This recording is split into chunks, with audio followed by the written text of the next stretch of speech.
इस तरफ कक्कर दी पूरी चादर जिहड़ी है वो नज़र आन रही है। वेख सकते हो हर तरफ कक्कर ही कक्कर जिहड़ा है ना वो नज़र आन रहा है जी। इस तरफ भी देख सकते हो किस कदर जिहड़ा ना कक्कर वो जमे है और इस तरह लगता है जैसा सफ़ेद बर्फ़ की जिहड़ी चादर है ना वो लिपटी हुई है।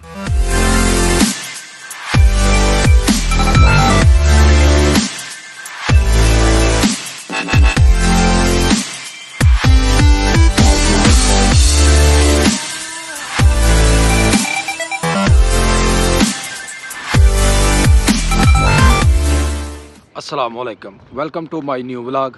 मैं जी तुहाडा दोस्त सुल्तान शेख पंजाब के खूबसूरत संती शहर सियालकोट तो तुसीं वेखण दे हो मेरा यूट्यूब चैनल अपना पंजाबी व्लॉग।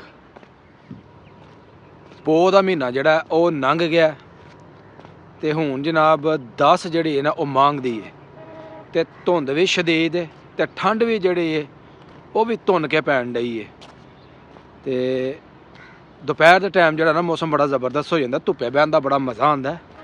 लेकिन सुबह के टाइम सर्दी जी है वो इस कदर होंगी है कि हाथ जड़े ने जनाब वो ठंडे ठार, जिसम ठंडा ठार और इस कदर शदीद ठंड होंगी है कि समझो कि जनाब कुल्फी जी है ना वो जम जाती है बंदे की। तो अपने आप को बचाना में इस ठंड तो, क्योंकि यह ठंड जी है ना असल नमूनिया करती है। जुकाम, खांसी, गले के अमराज ऐसे महीने के ना बहुत ज़्यादा होंगे ने। तो वेख सकते हो हर तरफ जी वो धुंध जी वो नज़र आन रही है और कक्कर भी जोड़ा है ना वो भी खूब जमे है। तो तुहानूं दिखाने जनाब कक्कर की सूरत हाल कि कक्कर जोड़ा किन्ना कर पिया वे। तो चलने जिधर ज़्यादा कक्कर है तुहानूं उस तरफ लैके तो चलने।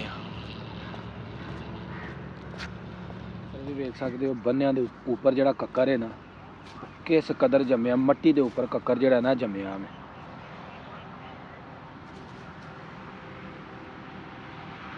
है जी घास के उपर कक्कर, देख सकते जी सूरत हाल कक्कर की। इस तरह भी कक्कर जमया है जी, कक्कर ही कक्कर जोड़ा ना जमया में। जो तुहानूं नज़र आन दिया यह कक्कर है, यह तोड़ जो नज़र आन दिया वट्टां दे उपर यह कक्कर जमया में। यह फसल के उपर भी जोड़ा वे स्टाले की फसल ये उपर भी कक्कर जोड़ा जमया है। इस तरफ कक्कर की पूरी चादर जी है वो नज़र आन रही है। वेख सकते हो हर तरफ कक्कर ही कक्कर जोड़ा है ना वो नज़र आन रहा है और इस तरह भी शदीद कक्कर जोड़ा वे वो जमे है। यह जी तुहानूं अगे जाके दिखाने, यह देख सकते हो कक्कर तोबा पूरी यह बर्फ है। यह देख सकते हो जी, यह तुहानूं होर मजीद विखाने। यह देखो यह बिल्कुल बर्फ है। यह सारे साग के उपर जो फसल के उपर जो ना कक्कर ही कक्कर जो ना वो जमया नज़र आन रहा है। है जी इस तरह भी देख सकते हो किस कदर जो ना कक्कर वो जमे है और इस तरह लगता है जैसा सफ़ेद बर्फ़ की जी चादर है ना वो लिपटी हुई है। यह कक्कर ही कक्कर है। कक्कर की सूरत हाल तुहानूं दसी, वेख सकते हो किस कदर कक्कर जोड़ा ना वो जमे है। तो हुण तुहानूं असीं दसने आ जनाब दरख्तां तो पानी जोड़ा ना वो किस तरीके दे नाल टपकदा। इस तरह बारिश हुई है थल्ले भी दरख्तां दे जनाब पानी ही पानी है। तो उस अलावा हजे तक सूरज जोड़ा ना नहीं निकलिया। मैं मशरक की तरफ जनाब कैमरा किया धुंध ही धुंध है। तो इंशाअल्लाह अगर सूरज निकलिया जल्द अज जल्द तो तुहानूं जरूर दिखावांगे जी। मैं तुहानूं लैके चला ना दरख्तां की तरफ। देख सकते हो किस कदर जी ना वो धुंध फैली हुई है और रात के टाइम धुंध जी ना कोई नहीं खास नहीं, सहरी टाइम जी है धुंध जनाब पैनी शुरू हुई है। यह देख सकते हो जी दरख्तां के उपर पानी जमा होया टिप टिप टिप। यह देख सकते हो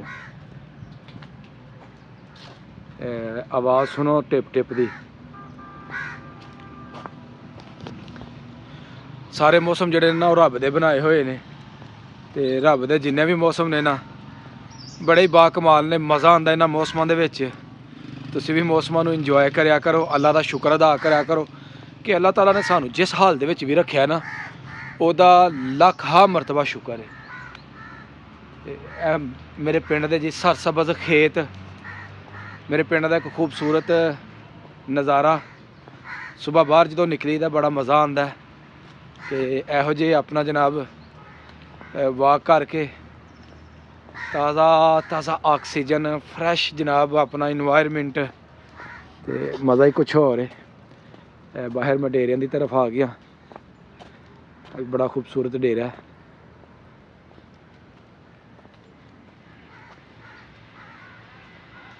ਦਰਖਤ ਭਿੱਜੇ ਪਏ ਨੇ ਤਰੇਲ ਦੇ ਨਾਲ, ਧੁੰਦ ਦੇ ਨਾਲ, ਤੇ ਜਿਹੜੇ ਪਰਿੰਦੇ ਨੇ ਉਹ ਵੀ ਆਪਣੇ ਆਪਣੇ ਹਾਈਏ ਘੌਂਸਲਿਆਂ ਦੇ ਵਿੱਚ ਚੁੱਪ ਕਰਕੇ ਬੈਠੇ ਨੇ ਸਿਵਾਏ ਇੱਕ ਮਖਲੂਕ ਤੋਂ। ਤੇ ਉਹਨਾਂ ਦੀਆਂ ਆਵਾਜ਼ਾਂ ਤੁਹਾਂ ਸੁਣੀਆਂ ਨੇ, ਇਹ ਸੁਣਨ ਦੇ ਆਵਾਜ਼ਾਂ। ਇਹ ਜਨਾਬ ਸਾਡੇ ਛੋਟੇ ਛੋਟੇ ਬੜੇ ਪਿਆਰੇ ਪਰਿੰਦੇ ਕਾਂ ਨੇ, ਤੇ ਕਾਂ ਜਨਾਬ ਹੱਥ ਚੁੱਕ ਲੈਂਦੇ ਨੇ ਜਦੋਂ ਇੱਥੋਂ ਦੀ ਗੁਜ਼ਰੀਦਾ ਨਾ, ਤੇ ਆਪਣਾ ਪੈਗਾਮ ਦਿੰਦੇ ਨੇ ਕਿ ਅਸੀਂ ਜਨਾਬ ਜਾਗਣ ਡੇ ਜੇ। ਹਾਂਜੀ ਜੀ ਠੀਕ ਹੈ ਭਾਅ ਜੀ, ਸੁਣ ਲਿਆ ਨੇ ਤੁਹਾਡੇ ਆਵਾਜ਼ਾਂ, ਦੋਸਤਾਂ ਨੇ ਵੀ ਸੁਣ ਲਈਆਂ ਨੇ। ਬਾਹਰ ਦੀ ਜੀ ਸੁਬਾਹ ਸੁਬਾਹ ਦੀ ਤੁਹਾਨੂੰ ਕਰਾਈ ਸੈਰ, ਔਰ ਬਾਹਰ ਦਾ ਲਿਆ ਨਜ਼ਾਰਾ। ਬਾਹਰ ਦਾ ਮੌਸਮ ਕੈਸਾ ਲੱਗਾ? ਮਾਘ ਦਾ ਮਹੀਨਾ, ਧੁੰਦ ਵਾਲਾ ਤੇ ਕੱਕਰ ਵਾਲਾ ਮਹੀਨਾ ਤੁਹਾਨੂੰ ਕੈਸਾ ਲੱਗਾ? ਕਮੈਂਟ ਬਾਕਸ ਦੇ ਵਿੱਚ ਜ਼ਰੂਰ ਦੱਸਿਓ।